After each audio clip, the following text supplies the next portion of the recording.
This is the Waupaca County Board of Supervisors meeting.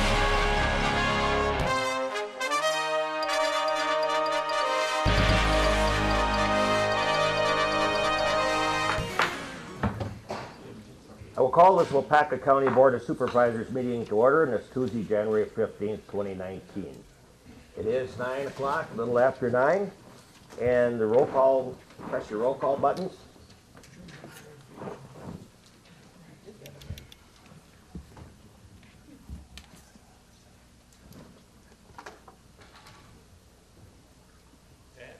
I did it once. I'm trying. Yeah, get it where that. It says Dusty's logged on. in. Dusty's on his way. Should I log out? Doesn't take precedence. I did that. I got the chief. Pay attention. Roll call shows 25 present, 2 excused.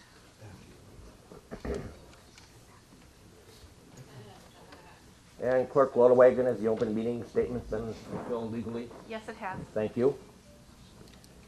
Please rise for silent meditation followed by the pledge.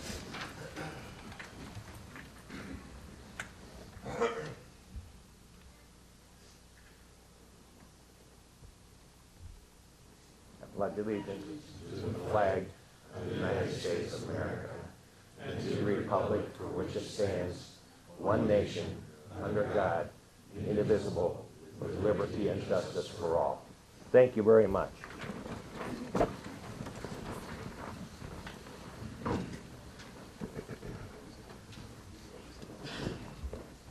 Okay, the next item on the agenda, on our agenda is to approve the agenda.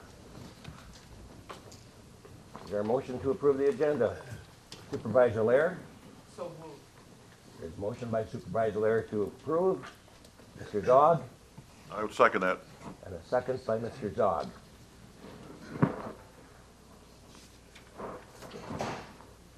Any discussion on that? Please vote.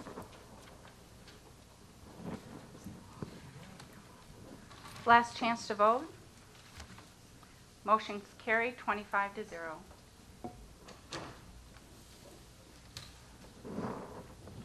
Likewise, we have to approve the minutes of the December 18th meeting.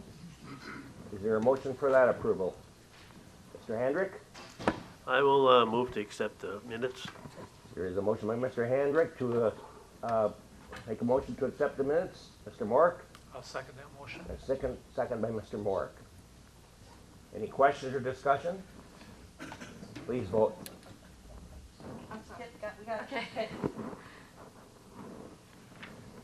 waiting for all the write-offs here. Okay. Do you want to vote? Probably should, yeah. Last chance to vote. That motion carries 25 to 0.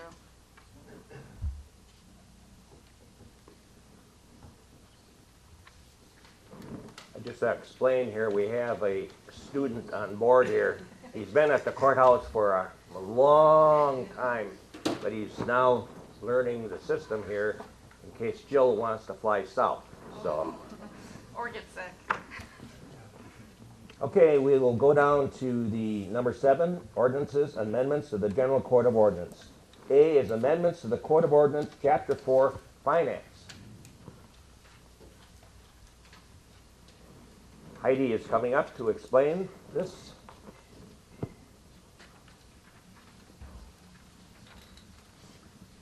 Morning, Heidi. Good morning. In your packet, you had, we're making some pretty major adjustments to Chapter 4 ordinances, so I'm just going to walk through the information purposes section to kind of show you where those changes are occurring.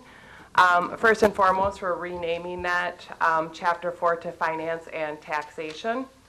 And then we're doing some renumbering. There was some numbering sequences that were missing, so we're just renumbering the ordinance to not have missing numbers. So there's some organization pieces in that. And then I'm going to start out with the changes. On section 4.10, county sales and use tax, we're recommending the wording to be changed on that piece. And basically, we're putting the authority and purpose of the ordinance to be used to pay for debt service on any bond or note issuance, first and foremost. And that, as we went through the budget process, you hear me talking about unused debt capacity. And so this would show that reflection. For any unused debt capacity, we'd be using sales tax as a portion to pay for that debt service. The second purpose that we'd be using the sales and use tax for would be for capital projects. As you know, we're moving towards a process of hopefully not borrowing as frequently for those capital projects, so we're going to utilize the sales tax for that piece rather than issuing the debt. And then any other remaining revenue that we use for unused capacity would be applied if there's additional sales tax for that purpose. So those are the three changes on the authority of that sales tax. So under the 4.07 section, we're going to just restate the authority and purpose and then the imposition of the tax. And then, so that was that change on 4.07. Then there's some more renumberings on that section, and then we're creating a 4.09. This, we may have to have the treasurer come up for this, but I'll try to explain it. This is basically on the first installment of a property tax bill, if somebody shorts that payment by $2 or less, this gives the authority to the Treasurer's Department to actually postpone that, and then it would be added to their second installment. Right now, anything that's short puts the taxpayer directly to delinquency. So this allows that process to happen. So, and then if on the second installment, it does give the treasurer the right to waive something less, underpayments less than $2. That's not the intent. The intent really is to not put that taxpayer in delinquency. Did I explain that correctly? Yeah. Okay.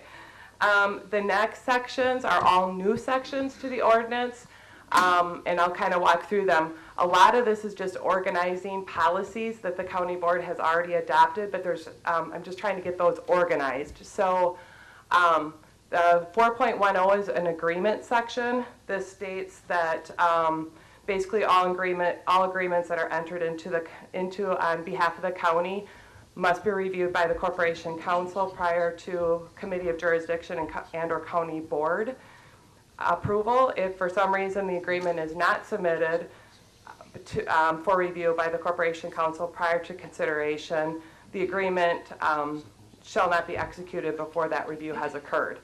So this is just one section that we've added to this, and then all agreements would be filed with the county clerk's office. 4.11, this is construction and maintenance of streets and highways in Waupaca County. This by statute has to be in an ordinance that the county allows for. Highway commissioner on behalf of the highway committee is authorized to enter into the material fixed price contracts within the county's jurisdictions with city, villages, and towns, in addition to county highway maintenance and construction without going to competitive bidding. So the county board actually by ordinance has to authorize that. So that has been the practice. So this ordinance actually is setting that ordinance requirement. The next three sections are the budget policy, the capital improvement plan policy, and the fund balance policy. All of these policies have already previously been adopted by the county board.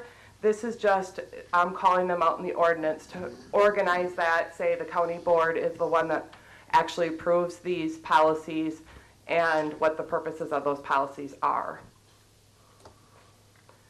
The working capital in the highway enterprise fund, this is a new piece.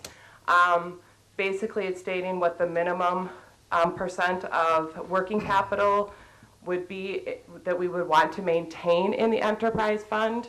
And if it goes above that, then those funds above that 25% threshold could be used for debt service payment or highway construction projects in the governmental funds. As you know, the enterprise fund is on a separate from the governmental fund. So we're just saying if that working capital is above that 25%, we take a closer look at that to see if they would be able to, we wouldn't need to levy as much in debt service or possibly pay for capital projects with that, for the highway construction capital projects.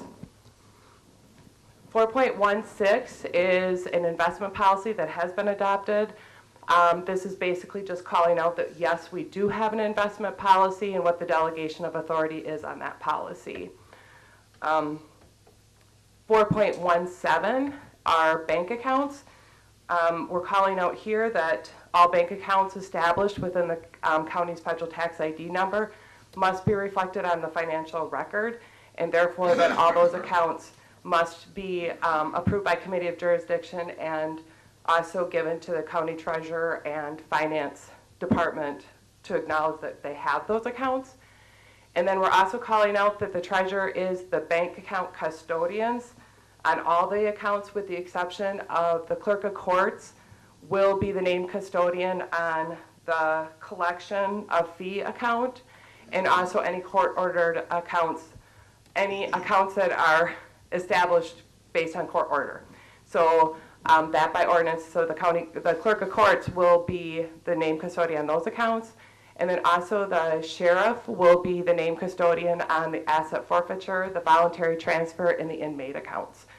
So basically that just assures that our funds are insured if we call out those custodians versus if it's all under the treasurer and the treasurer's not aware of what's sitting in those accounts, those funds may not be insured. So we're just making sure that we have all the funds insured with the county.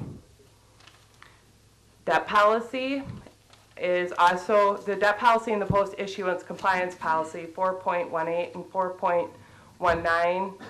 Those are debt policies that have also been adopted by the county board. We're just calling out that we do have those policies and who the delegation of authority on those policies are. Same with 4.20, that is the donation policy. That also has been adopted by the county board, just calling out that we do have that policy and that the county board has approved or has the authority on that policy. 4.21, this is a new policy. This is the Uniform Grant Guidance Policy and Procedure. We are required by because we receive federal funding, we have to have a Uniform Grant Guidance Policies and Procedures. And this policy will be coming to you to approve later in the agenda. But basically it calls out that you, as a county board, understand the importance of having this policy, and that all county departments have to, that all county departments accepting or managing grant funds have to follow this policy.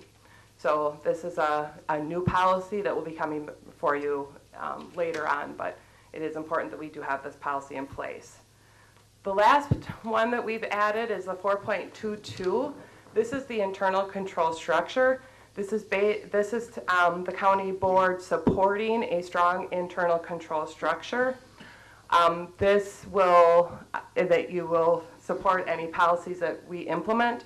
This is more of a delegation of authority on the control activities.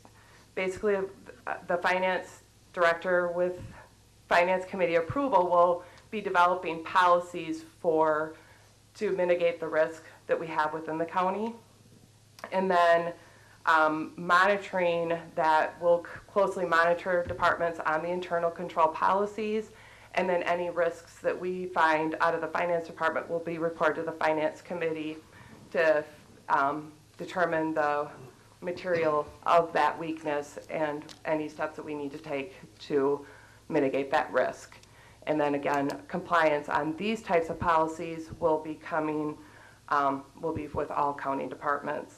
And those, again, those policies are kind of internal policies that not necessarily will come through the county board, but you will be supporting those policies that we implement on a date for the day-to-day operations on the internal control structure. That was a lot. Okay, you've heard the explanation. Now we need a motion for acceptance and a second, and we'll discuss. Mr. Zog? I make a motion, we approve the changes. Okay, there is a motion by Mr. Zog to approve those changes. Mr. Moore? I will second that motion. And a second by Dave Moore. Okay, discussion, questions?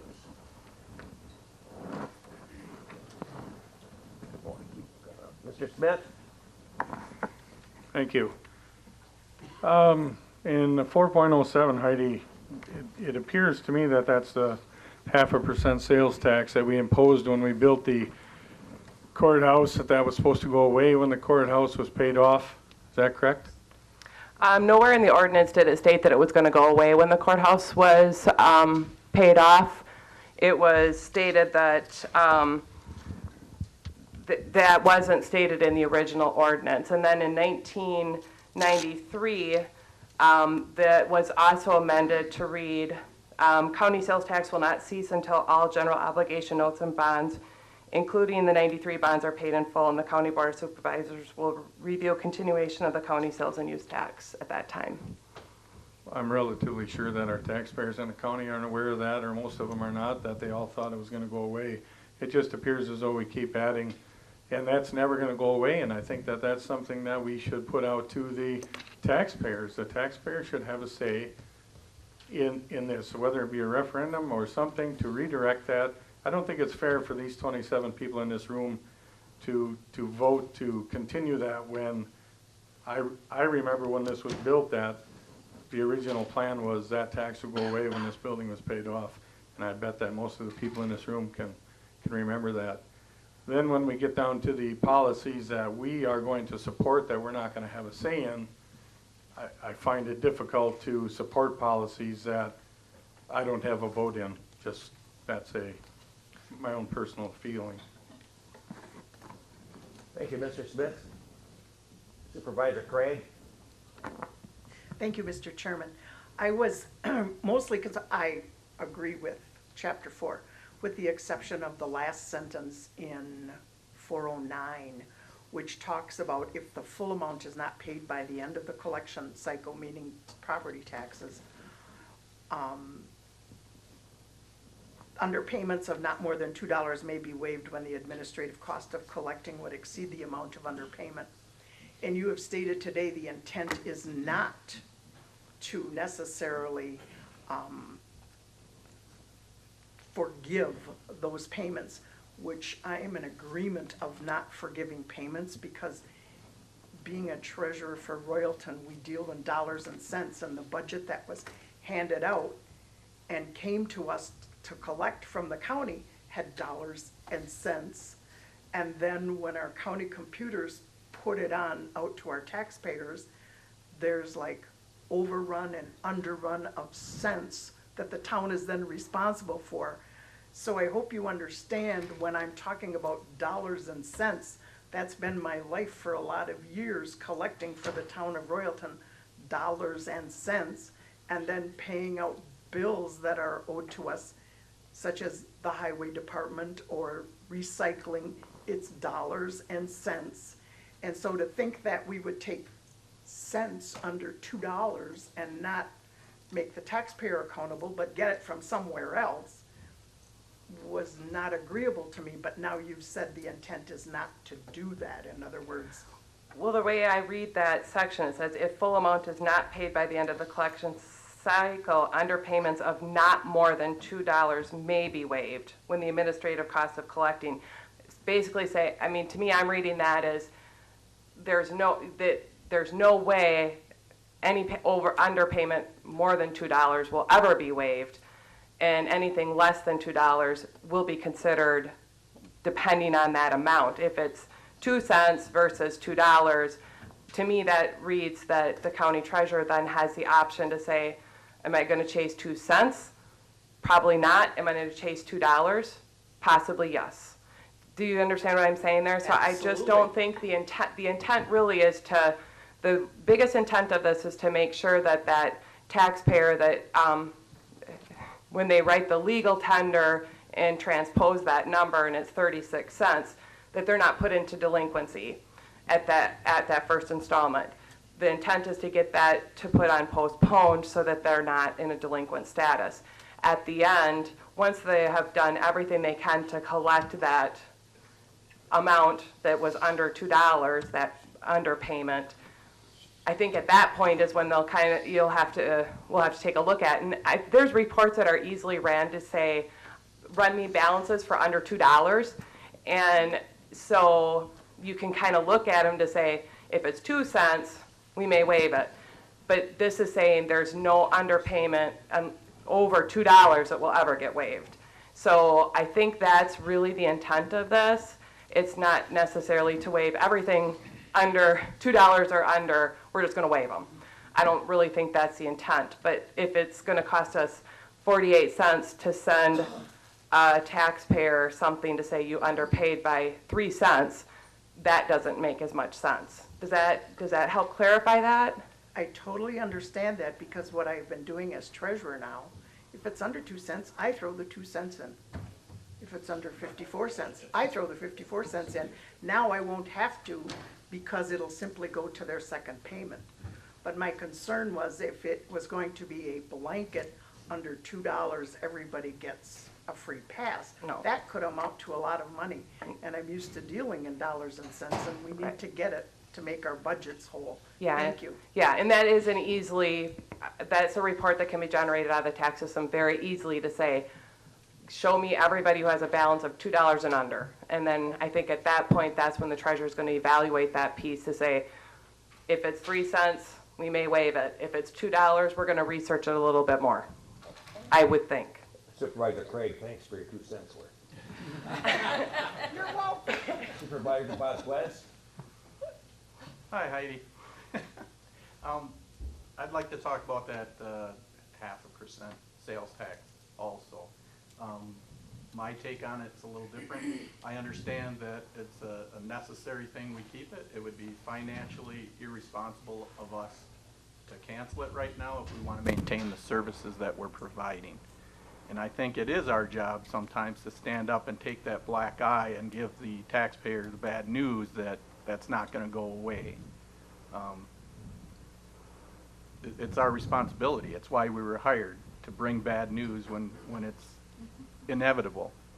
So I appreciate the house cleaning and the numbers, but I think that we should have brought this up the way it was, that we talk about it so the taxpayers know that that's not going to go away, because that is everybody's understanding out there in the public from when I talk to people. This gives me at least a talking base of why and when. Today is the day. We're not going to talk about it anymore because we've decided that we can't let it go. So I appreciate all the work you put into the presentation, and I agree with it. Thank you. Thank you, Mr. Vasquez. I have to say that in my years on the county board representing approximately 2,000 people, I've only had one person that sometimes asks me about every couple of years. No one has asked me about the 2 cents, the sales tax. So, any other questions, discussion? Okay, let's vote.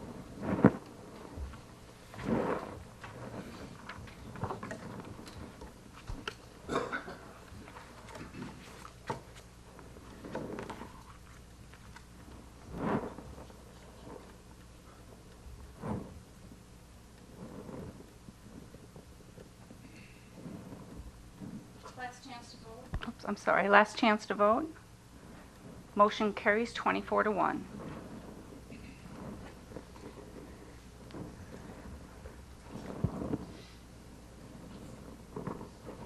Let us go down to number 8, resolutions. Resolution number 35, 18-19, Wisconsin Wildlife Damage Abatement and Claims Program.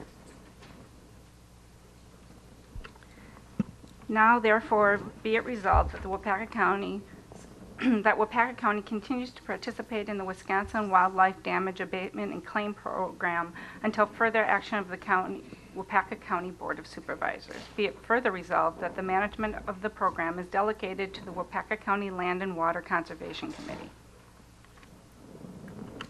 Do we have a motion for approval? Mr. Johnson? I move to approve. There's a motion by Supervisor Johnson. Mr. Quistman. I'll second that. And we have a second by Supervisor Quistman. Discussion?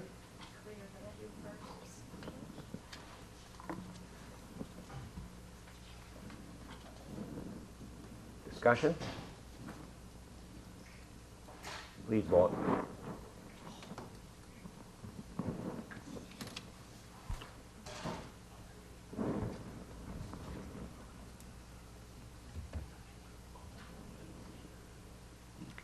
Last chance to vote.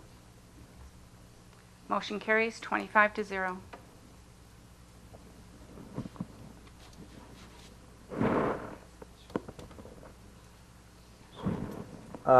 Next resolution to be presented is resolution number 36, 18-19.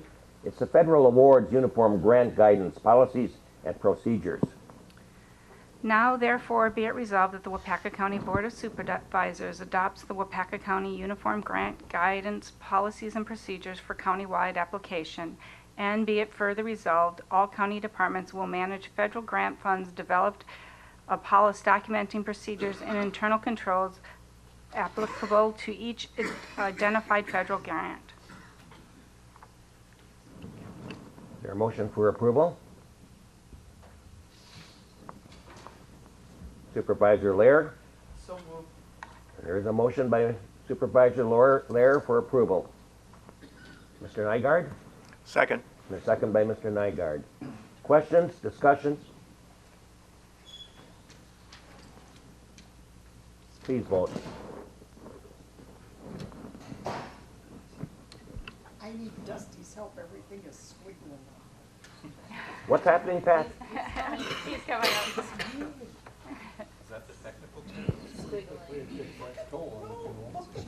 Check your coffee. She's playing games on it. Yeah, that's Candy Crush.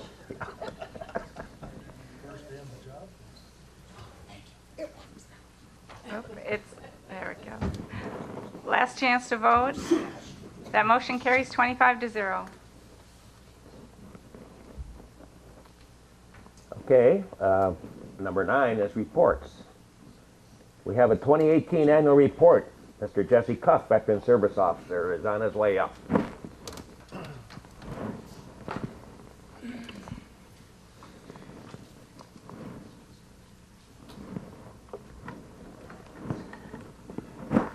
Good morning. Morning.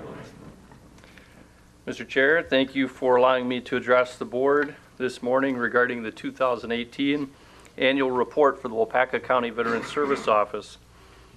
Just a quick note, of course, this is just a brief synopsis of the larger 90-plus page report that was sent to you digitally. This is not a complete survey of that report, it's just a synopsis. Additionally, that written report will be placed on our website for further review and archiving.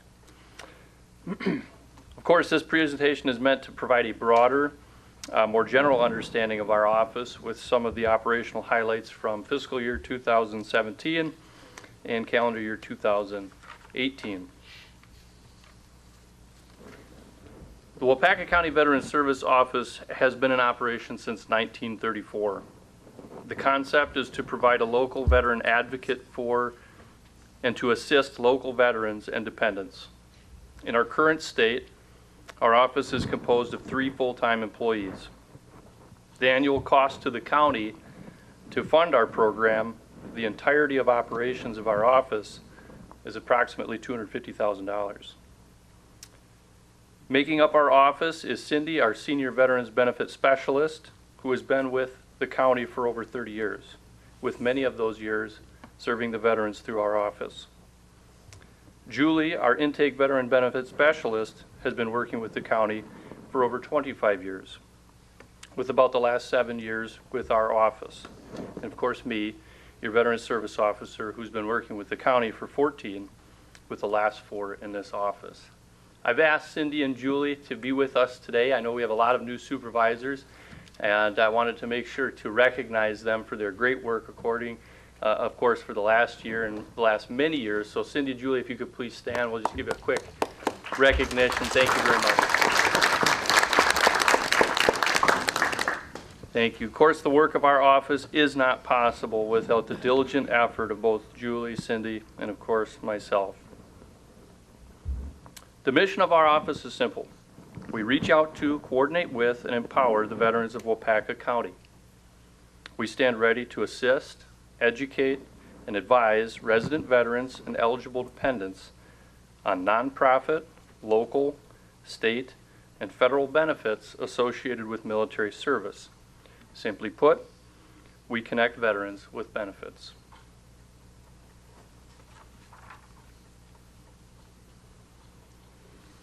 According to federal fiscal year 2017 economic impact research conducted by Professor Stephen Deller at UW-Madison of the Agriculture and Applied Economics Center for Community Economic Development, contributions of the federal VA to Waupaca County, our economy, included a little over $2.4 million to state and local government revenue.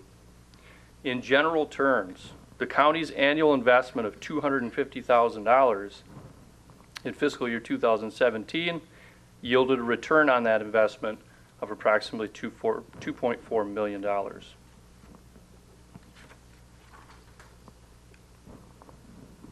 Please enjoy this brief video courtesy of the National Association of Counties. And Jill, if you could click that video for me, please. Counties matter.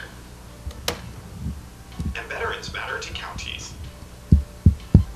County Veteran Service Officers across America are serving veterans every single day, helping them navigate the complex network of services and benefits that they've earned. County Veteran Service Officers serve more than 10.3 million veterans and their families. In fact, the majority of claims made to the U.S. Department of Veterans Affairs are made with the help of a County Veteran Service Officer. Securing $38 billion in compensation benefits, $39 billion in medical benefits, and $6.3 billion in education benefits every year. Counties serve those who serve America.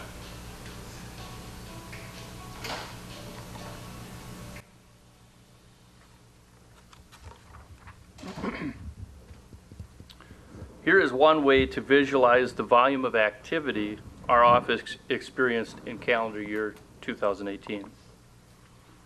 An internal team goal for our office this year was to focus on 100% documentation of our work product.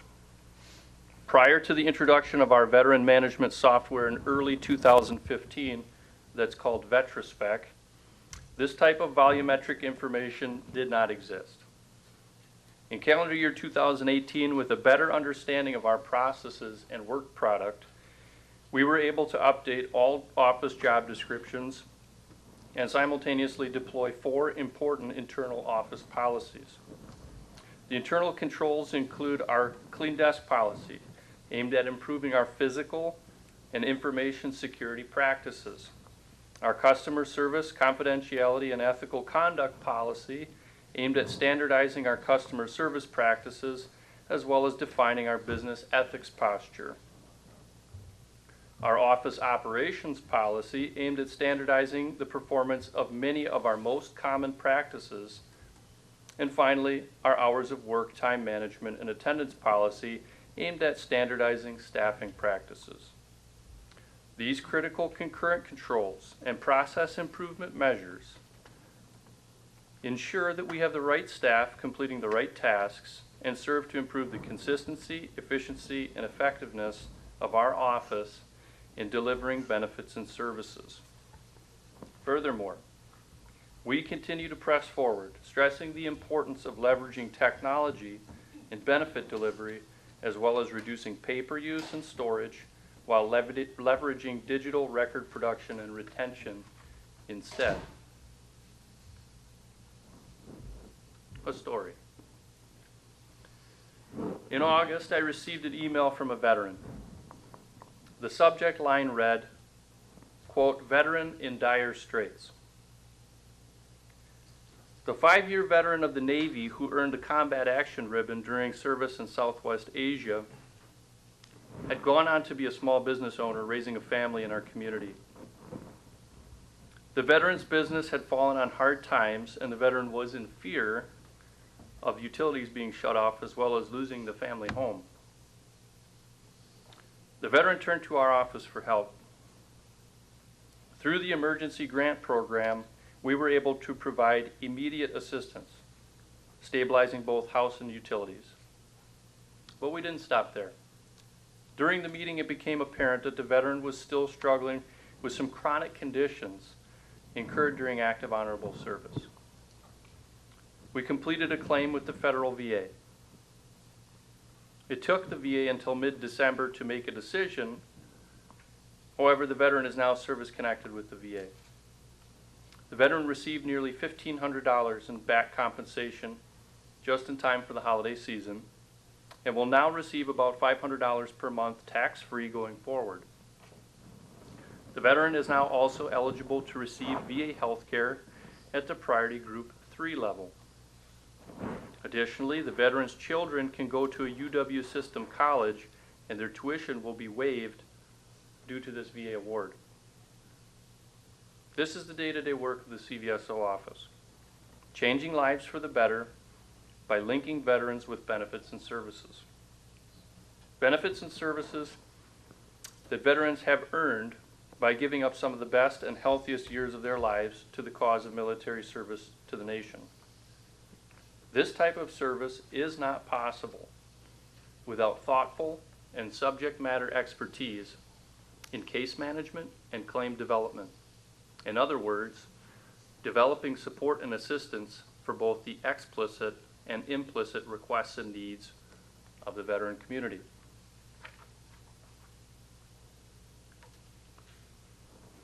Mr. Chair, once again, thank you for allowing me to present the 2018 Waupaca County Veteran Service Office Annual Report to the Board. Additionally, thank you for choosing to continue to fund the activities of our office.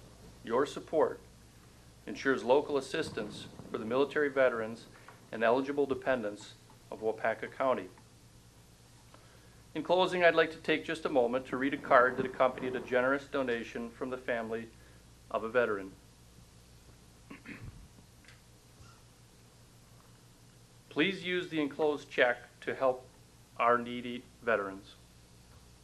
When my father returned from Vietnam, he didn't experience anything positive. Along with being spit on and called names, he found himself far from home at Christmas. Fortunately, he was lucky enough to find a family to take him in and provide an atmosphere of support and love. God bless you all in working with our veterans. If this money can be used to get someone to an appointment, closer to a loved one, or a place to stay for the night, my dad could not be more honored. Thank you for all you do. Vets, their families, our country need more people like you supporting them nonstop. Thankfully and appreciatively. Happy to take any questions. Questions for Mr. Kopp? Seeing none, thanks for the great report, Mr. Kopp.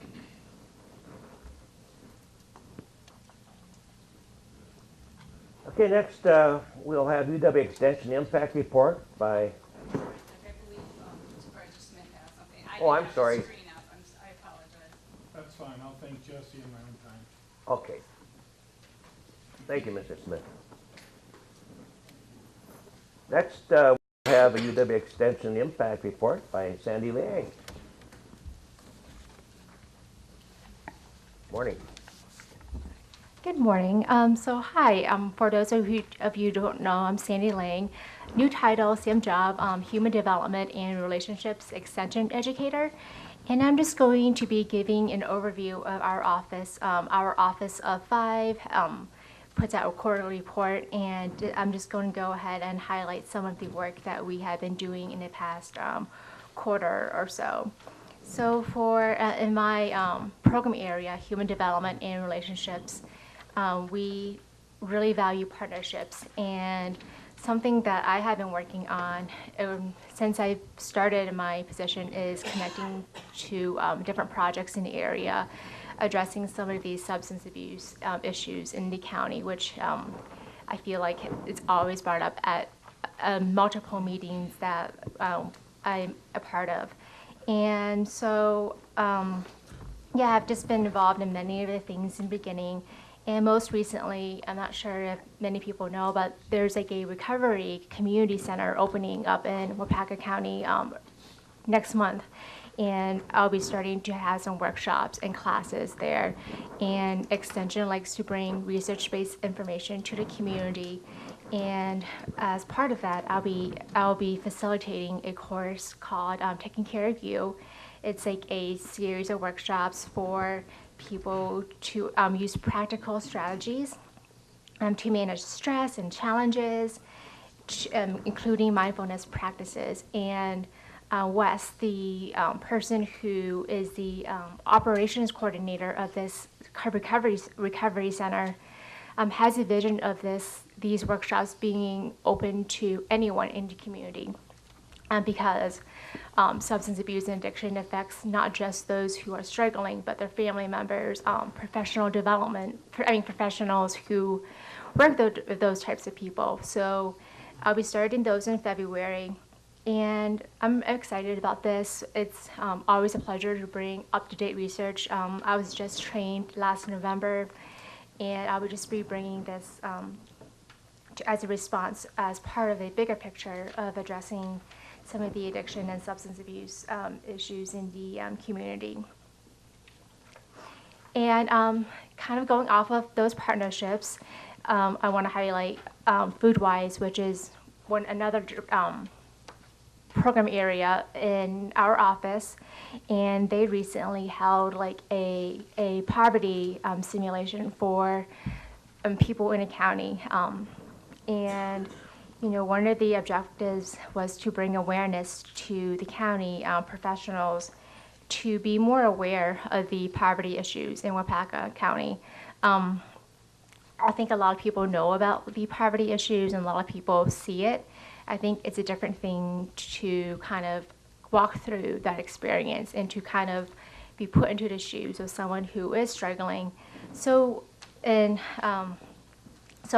late last year, FoodWise held a workshop, and the majority of the participants said that they gained empathy toward those who are food insecure and had a better understanding of how to help those who are struggling with food insecurity and limited resources. And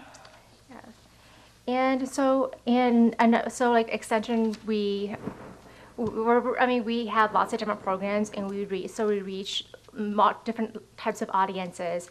And another audience that we reach are youth, because our leaders are going to be they're kind of like our future. And 4-H is one of our big programs that many of you probably know about.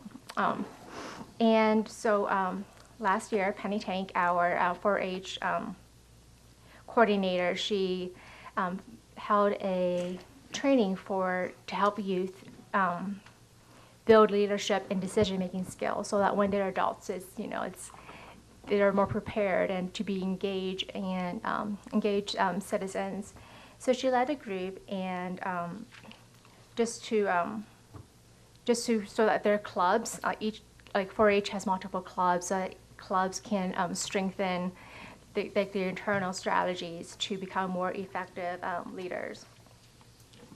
And of course, agriculture has always been a big part of Extension. Greg Blondie kind of held like a field day to connect local field research and demonstration projects last year, and included stuff like water, hemp, weed identification and control, and just different things covering crops. feedback was pretty positive, especially because of a last minute change from it being an outdoor event to an indoor event.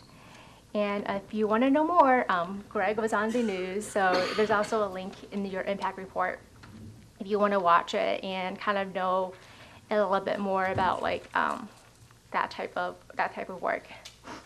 And in closing, I want to bring attention to our Leadership Waupaca County program, a program that has had really good participation and outcomes for many years. And they recently went to every year Leadership Waupaca County goes down to Madison and to learn about how to contact state elected officials, working with staffers, and how state government works and things like that. And you can see a picture of some of the participants in that that group, and it also kind of lists like the many different people that that they got to visit. So yeah, thank you for letting me highlight some parts of the extension report. It's always a pleasure for us to connect the resources and knowledge and skills that we have to the broader community. And if you really like this report, I have extra copies, so you can. Oh, I'm so sorry. I'll give you some of those. But any questions? Anybody have any questions for Sandy? Thank you very much. Yeah. Excellent report. Thank you.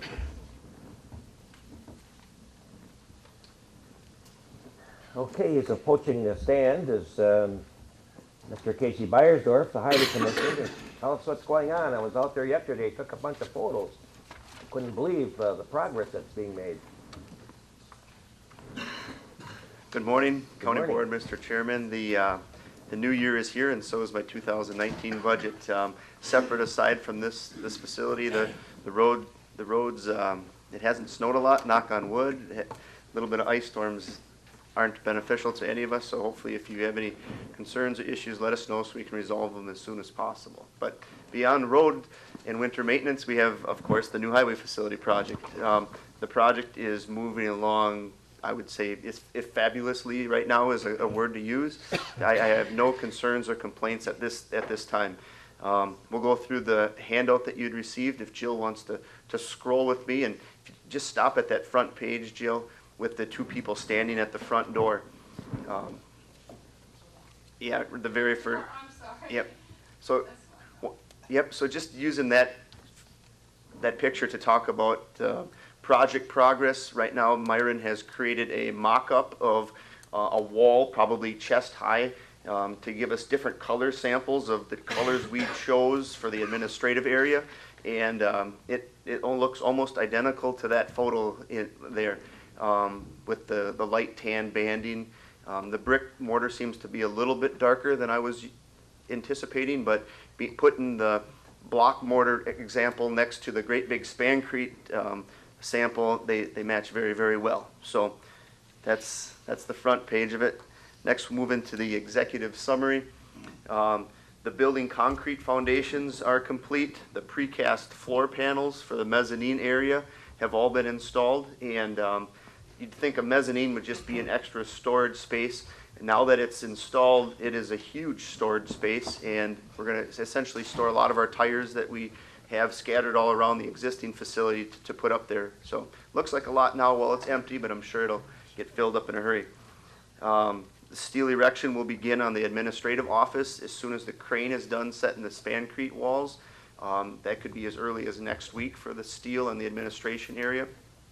And then our sand storage and salt shed concrete work is complete, so the concrete footings and foundations. And if you've driven past there anytime recently, I may take a picture, which is in your handout, or some additional ones I show you, and the next day it looks totally different because it's evolving and changing that fast, which is, it's pretty neat to see. Going through some of these photos in the action items area, winter has essentially froze us up as far as moving the foundry sand that we've been placing for fill. We've taken on a little over 42,000 tons of sand from the foundry they hauled in and placed on site. That is a huge investment in Waupaca Foundry and beneficial reuse material that handles their sand to help our project out. That picture right there is what I would consider the unheated storage building. The contractor now has the wall where the black road is going in, that concrete is poured, and the contractor that's putting up the steel for it is actually on site, measuring bolts, making sure they're not a ½ inch off, and verifying that when he starts setting his puzzle, putting his puzzle together, it's going to fit. The next photo we've got is the last of the main building foundations that have been backfilled and complete. It's just a skid steer backfilling with gravel inside. The next photo is a very cool to see something being constructed above ground. And if you've seen it today, it looks totally different than it does now in this photo, just because it's moving along so fast. The interior precast walls needed to be set before the roofing contractor showed up. The roofing contractor is set to be in here as soon as the Spancrete decorative walls, or remember the decorative chips that I brought in for a sample? They're getting put up in this area, and then Mauer Roofing will be in soon to follow. Next photo is again of the floor panels, which is kind of in this area right here and all the way back. So that mezzanine is larger than this room, but then when you take all the tires from our highway facility and put them in there, it's full. So that's space needs dictated how much space we need. So hopefully we have plenty. The next picture is the cold storage building foundations, kind of a blah photo. Moving into the scheduled summary is a picture of the salt shed, of which I have more drone photos to show you. The timbers are ongoing. In fact, the roof trusses are primarily all up for that building that you see in that photo, only taken 10 days ago. So that's basically the progress report that you received in your packet, with a drone photo taken January 5th. And again, today it looks totally different than it did 10 days ago.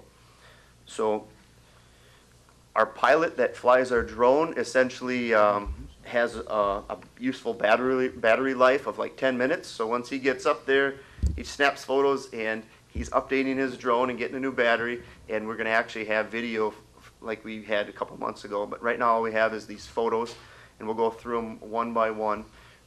Right now the drone is hovering over County Highway A, looking at the facility. Go to the next one. Same photo. Next. Now he's getting way up there. A drone has the authority to fly legally up until 400 feet.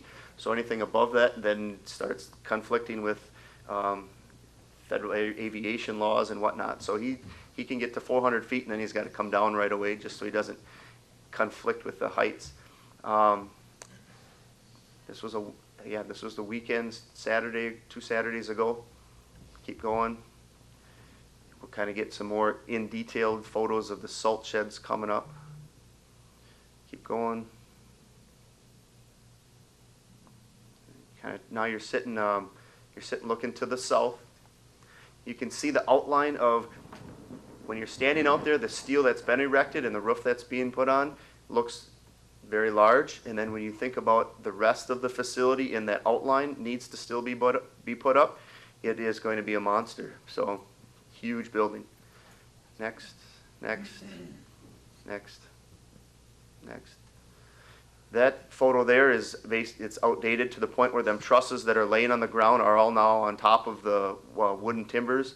The wooden timbers have their 4x8 sheets of put on the outside of the timbers now. Next.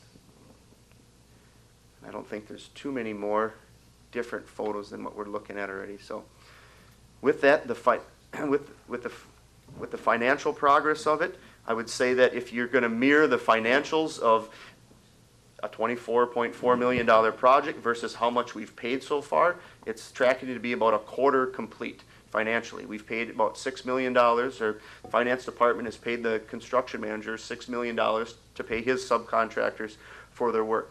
Whether we are or are not a quarter complete on the job, I would say we're not, only because the contractors have invoiced us for a lot of the steel structures that all still need to be erected. So like you would receive a 30-day invoice, they have to pay their bill too. So I would say that we're not a quarter complete. However, we've paid a quarter towards the contractors for purchasing their materials. Lately, we've been having the annual or the weekly meetings on purchasing the colors of the lockers in the locker room area, picking out the color of the brick and making sure that that matches the warehouse area and the mechanics area.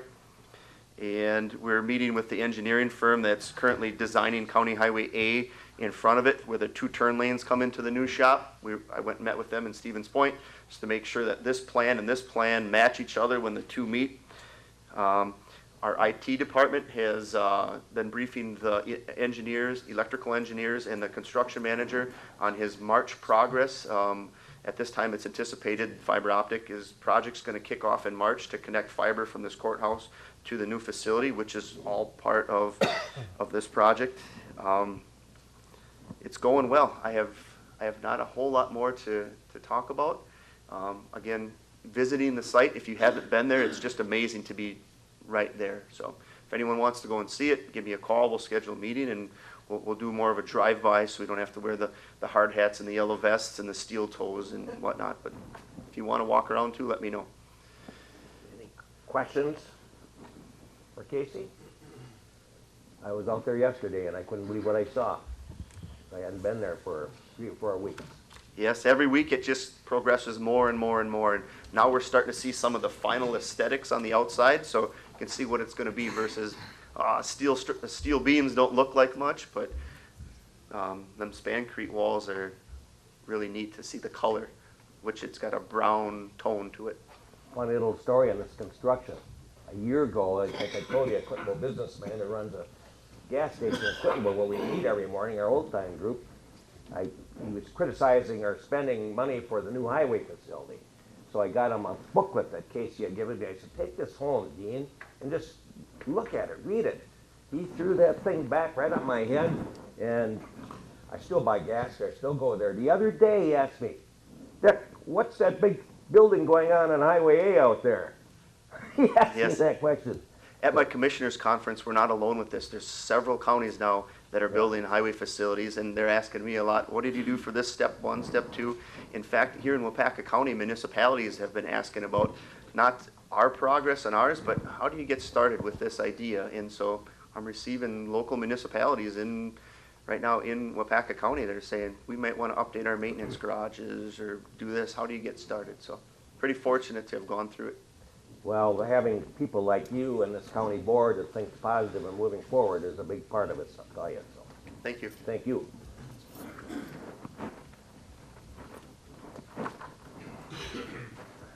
Okay, next, it's me, I guess. Another little story.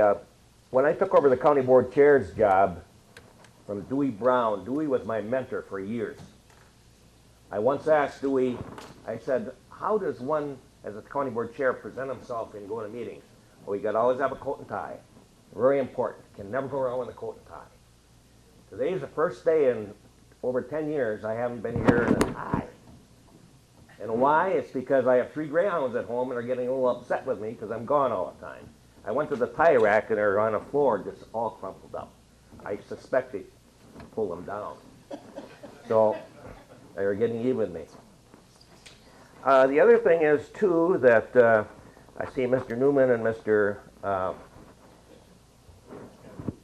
Will is gone, and this is a month, the next month, for people to take off and go on vacation, and good for you. You certainly deserve it. You did a lot of great work this past year, a lot of stressful work, and you need to get away. So that's something that it's something that Mr. Smith and I can't do because we're in business. We've got to keep our nose to the grindstone, but I'm not complaining. I have a place in Arizona. I haven't been there for 3 years. I'm not complaining. I don't like it there anyhow. So, other than that, I just have to tell you that I want to thank Heidi for all the good work she's done this past year. Fantastic. It's been a tough year in making these changes. Really respect all the input she has and knowledge she puts into it. As the entire county board staff, county staff out there. Fantastic. Just fantastic. You compare our staff with staffs of other counties, I'll tell you, I don't know where we got these people, but we better keep them here. So with that, I don't have anything else. We'll go on to appointments.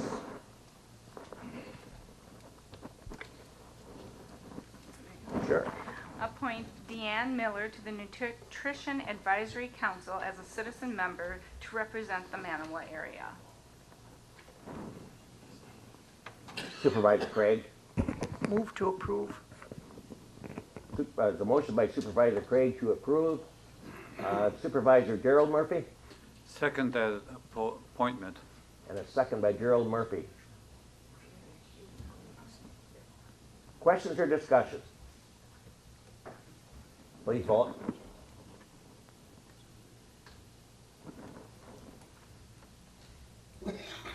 Last chance to vote. That motion carries 25 to 0. And next we have to approve the recommended emergency fire wardens as submitted by the DNR. Supervisor Spearings. Move to approve. There's a motion for approval by Mr. Spearings. Mr. Zog. I would second that. And a second by Mr. Fred Zog. Any questions or discussion? Please vote.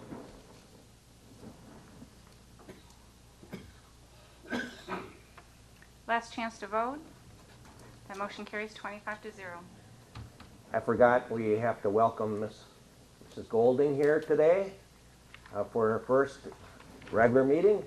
I hope you have a long and fruitful and happy career. I know you'll love it. And the continental breakfast is from Mr. Fleece today. Thank you very much, Mr. Fleece, for the treats. With that, I'll entertain a motion to adjourn. Mr. Zog? I move we adjourn. Mr. Zog, moved that we adjourn. Supervisor Laird? So moved. And a second by Supervisor Laird. Thank you, we are adjourned.